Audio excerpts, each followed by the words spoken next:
12.2 का में एक सवाल दिया हुआ है। क्वेश्चन नंबर क्या है इसका? 14 नंबर, 13 नंबर क्वेश्चन है, जिसमें एक फिगर दिया हुआ है। उस फिगर में ऐसे बनाया गया है और उसको ये कहा जाता है इसका क्षेत्रफल निकालना है। ठीक है, ऐसे 6 बराबर भागों में ये बटा हुआ है, इसका क्षेत्रफल निकालना है। ठीक है, ये जो एरिया है इसका क्षेत्रफल निकालना है और इसमें त्रिज्या दे रहा है कितना? त्रिज्या दे रहा है 28 सेंटीमीटर। 28 सेंटीमीटर त्रिज्या दे रहा है। मान लीजिए यहाँ पे केंद्र है, जब ये केंद्र है, उस केंद्र में ये त्रिज्या खंड बनेगा। कितने त्रिज्या खंड बनेंगे टोटल? 1 2 3 4 5 6 गो त्रिज्या खंड बनेंगे। ठीक है, तो हमको निकालना है, मान लीजिए यहाँ पे O हो गया, ये A हो गया, ये B हो गया। नहीं बनने वाला है।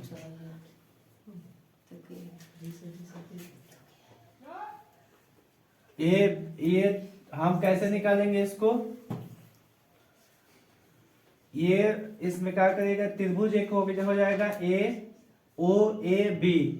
OAB को हम पूरा त्रिज्या खंड का क्षेत्रफल निकाल के OAB का हटा देंगे, ये सिर्फ कलर मार्क का आ जाएगा।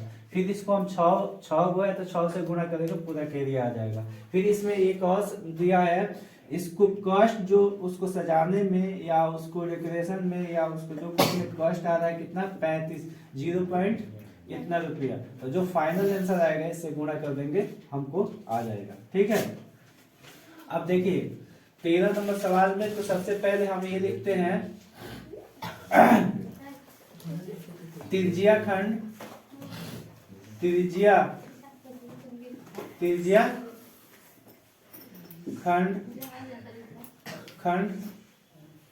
का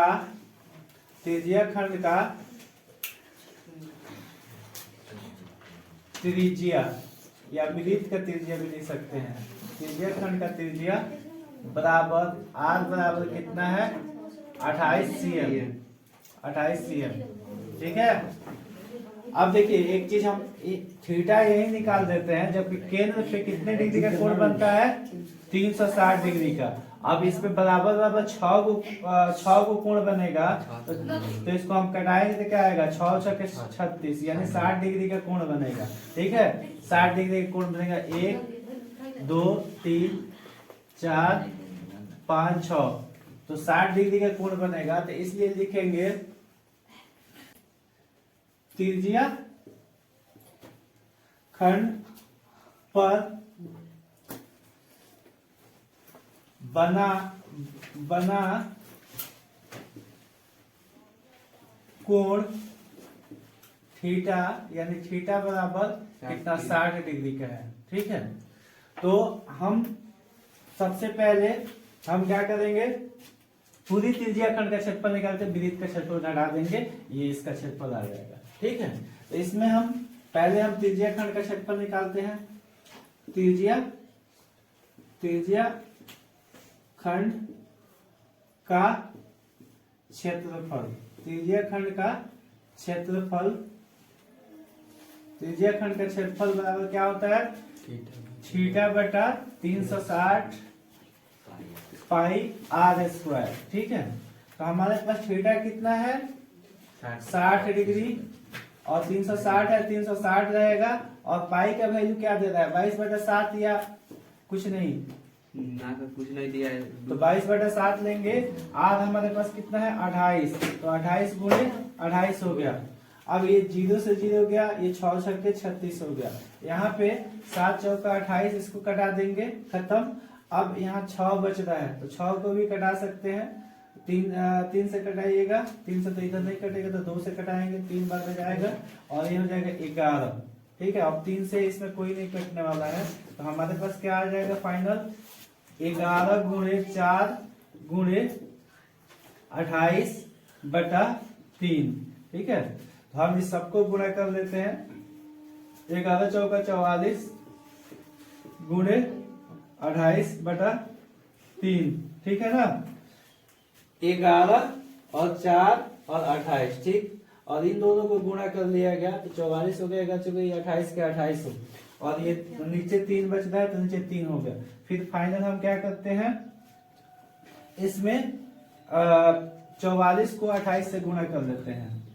44 को अगर 28 से गुणा करते हैं तो 8 चौका 32 के 2 हाथ में लगा 3 और 8 और 3 11, ठीक है। 8 चौका 32 के 2 हाथ में लगा 3 और 2 दूना 4 दूना 8 और 3 11।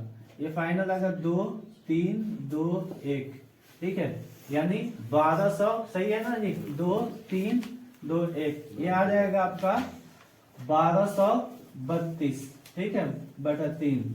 ये एक का एरिया हो गया, ठीक है। नहीं, ये पूरा त्रिज्या खंड का एरिया हो गया। अब हम निकालते हैं त्रिभुज का क्षेत्रफल, ठीक है। तो लिखिएगा त्रिभुज ओ ए बी का क्षेत्रफल, ओ ए बी का क्षेत्रफल बराबर क्या होता है त्रिभुज का क्षेत्रफल, ये होगा 1/2 r स्क्वायर साइन थीटा, ठीक है। अब इसमें क्या है, 1/2 है तो हम 1/2 को 1/2 रखेंगे, ठीक है। और r हमारे पास 28 है तो 28 रहेगा, और साइन थीटा का साइन 60 का वैल्यू क्या होता है, √3/2 ही होता है ना, हो गया। और इसको 2 बार लिखेंगे ना, स्क्वायर है तो 28 गुणे 28 गुणे √3/2, ठीक है। तो इसको कटा दें तो 14 आ जाएगा, 14 आएगा, ठीक, खत्म।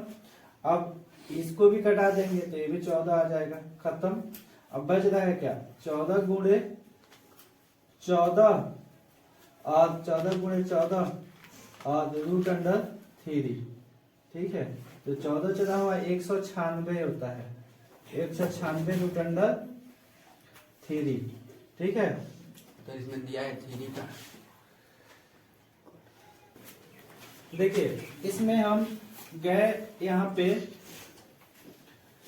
पहले हम त्रिज्या हमको मालूम है, हमको थीटा मालूम है, तब इस तरह से हम इसका एक का पूरे त्रिज्या खंड का क्षेत्रफल निकाले, ठीक है। तो 1232/3 आया, फिर इसको हम 3 से भाग दिए तो पूरा फाइनल दशमलव में इतना आ गया, यानी ये पूरी त्रिज्या खंड का, ये इंक्लूडिंग ये सारा इतना आ गया। फिर अब हमको सिर्फ ये निकालना है, तो हम त्रिभुज का क्षेत्रफल निकाले, ओ ए बी त्रिभुज का क्षेत्रफल निकाला गया, 1/2 r स्क्वायर साइन थीटा पे, ठीक है। तो इस हिसाब से हमको आया कितना, 196.3। √3 का वैल्यू ऑलरेडी इस किताब में दिया हुआ 1.7 को हम 196 से गुणा किए तो कितना आया, 333.2, ठीक है। तो ये आया था त्रिभुज का क्षेत्रफल आया था ना, ये त्रिभुज का क्षेत्रफल आया था। तो अब ये डिजाइनों का क्षेत्रफल तो अब घटाने के बाद आएगा, ठीक है। तो लिखिएगा एक डिजाइन का क्षेत्रफल बराबर त्रिज्या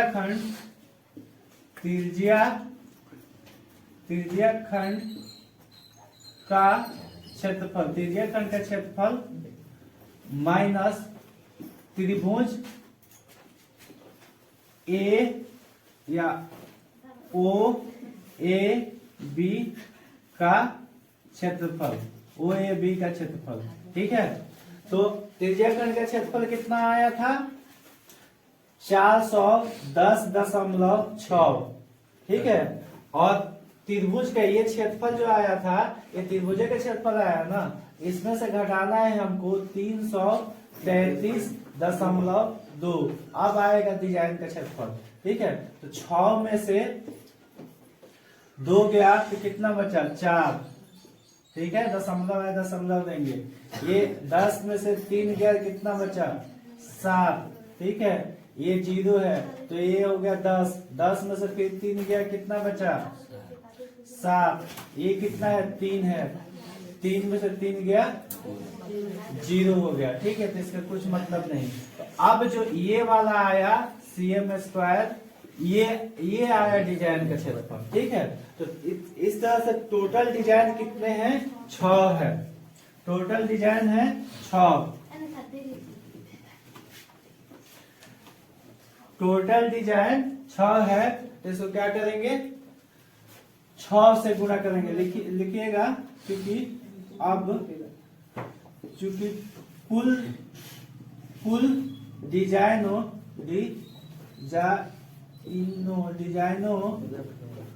की संख्या 6 है।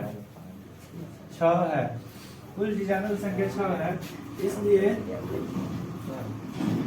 कुल डिजाइनों का क्षेत्रफल बराबर कितना होगा? 6 × 7.74। हम बता चुके हैं, इसमें ये फिगर किताब में दिया हुआ है। इस फिगर के में हमको सिर्फ कलर वाले जो 6 भाग है उसका क्षेत्रफल निकाल करके 0.35 के हिसाब से कितना कॉस्ट आएगा इसके बनाने में, डिजाइन के बनाने में, वो पूरा निकालना है। ठीक है, तो सबसे पहले हमने क्या निकाल लिया? पूरे त्रिज्या खंड का क्षेत्रफल और फिर वृत्त का, ये त्रिभुज का क्षेत्रफल। त्रिभुज का क्षेत्रफल में से पूरे त्रिज्या खंड का क्षेत्रफल घटाया गया, तो ये आ गया। ठीक है, और ये कितना है? घटाने पर आया था यहाँ पे। ठीक है, और ये जो वैल्यू है, ये पूरे मतलब ये भी दशमलव के बाद आ ही रहा है, तो इसको हम 7 बना सकते हैं, और तो इसके बाद वाले डिजिट को एक बढ़ा सकते हैं। ठीक है, इसलिए दशमलव में थोड़ा सा प्रॉब्लम आ सकता है, तो यहाँ हम इतना ही पे स्टॉप कर दिए। इसमें से यानी 410.6 में से 333.2 घटाने पर इतना आ रहा है। ठीक है, तो यानी एक डिजाइन का, ये छोटा वाला एक डिजाइन